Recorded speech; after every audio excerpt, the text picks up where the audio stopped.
How open are you to boundless educational possibilities?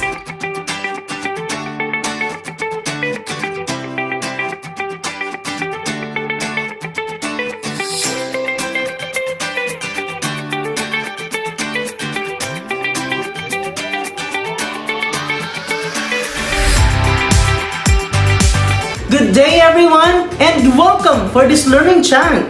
Today, we will be discussing open educational resources. After this brief talk, you are expected to define open education, identify open education resources, access OER sites, and use OER for academic purposes. Recently, active and independent learning have been underscored.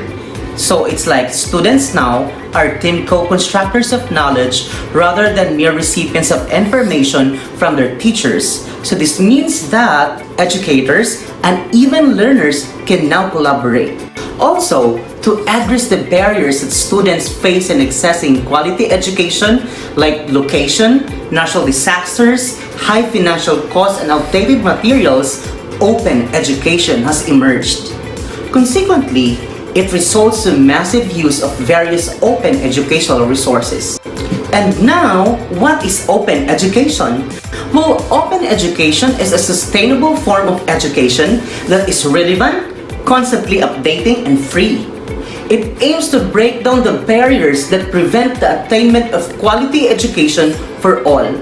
Yes, we have been using digital learning resources, but there has never been a time when there is a powerful use of digital learning resources for education. And this is thanks to open educational resources.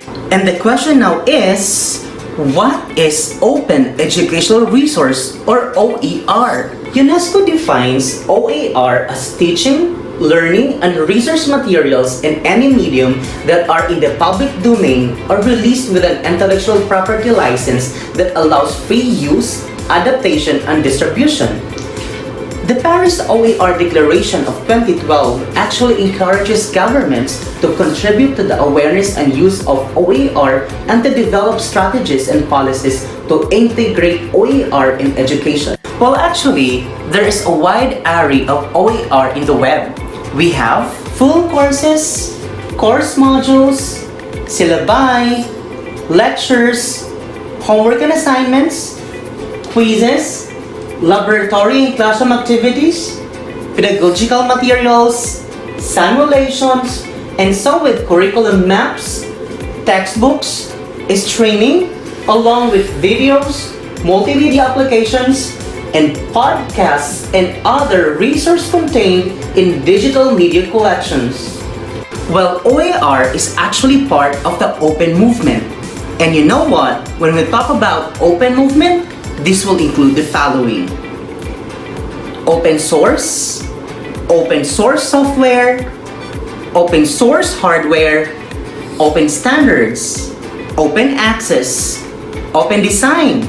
We also have open knowledge, open data, open content, open courseware, and open educational practice. All these open movements have common values in terms of sharing of resources, minimization of duplication, promoting economic efficiency, and avoiding strict copyright restrictions. If I'll give an example of a courseware, one is the MIT Open Courseware.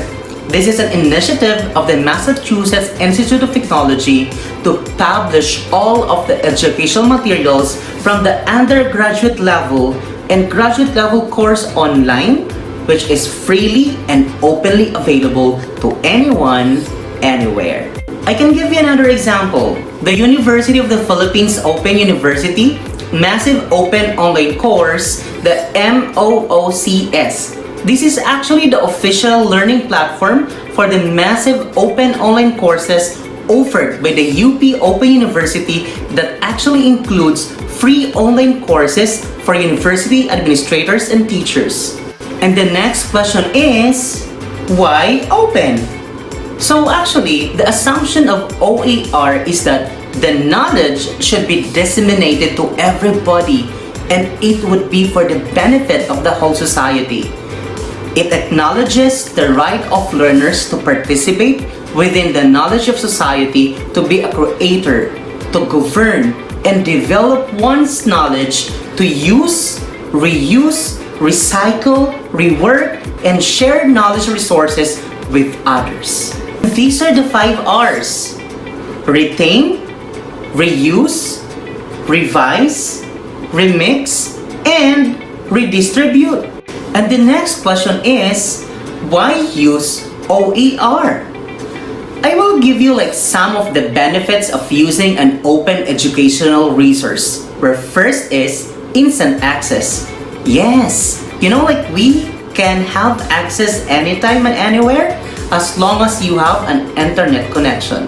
Permanent access. Since the materials are free, that means that subscription is not needed.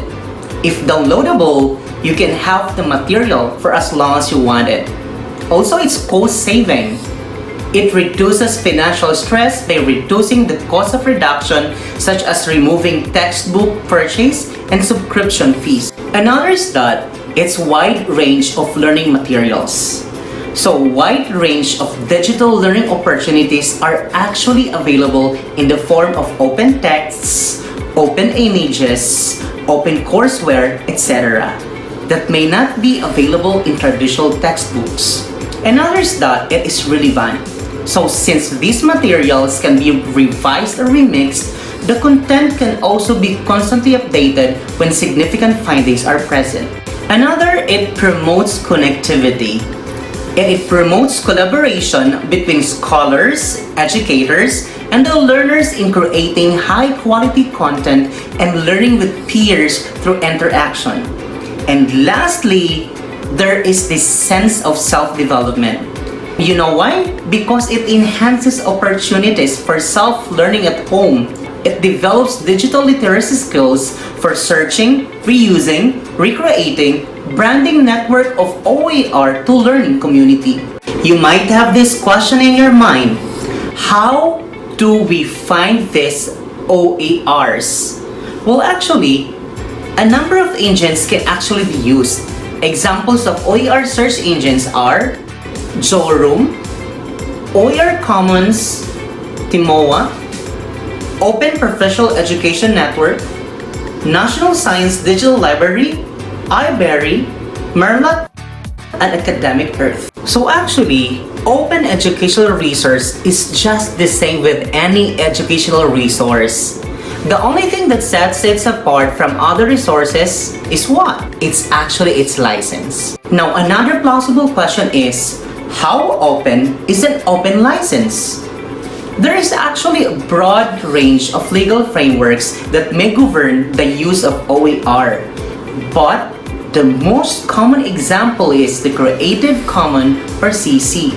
So the reusing, revising, redistributing, and retaining of any form of OER is actually done under Creative Commons licensing.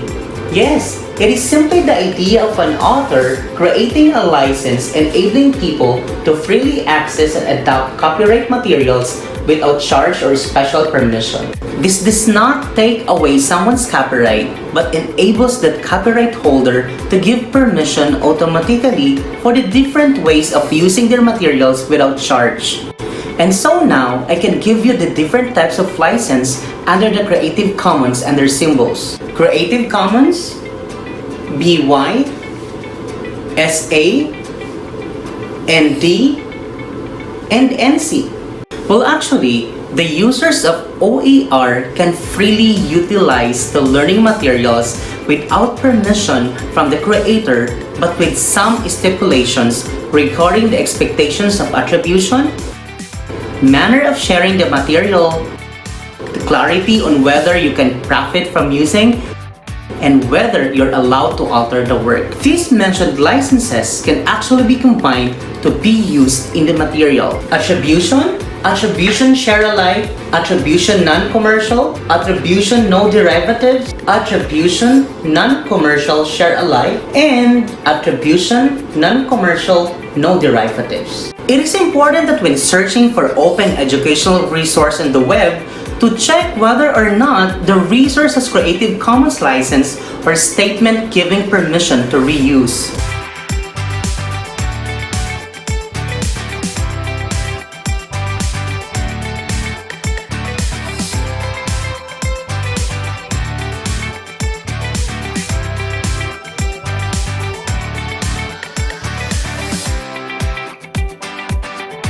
For details about these licenses, you may refer to creativecommons.org.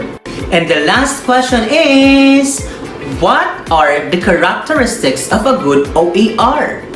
Well, first, it has to be or it is findable, meaning it can be found in multiple locations, can be clearly described, as it is clearly licensed normally through Creative Commons.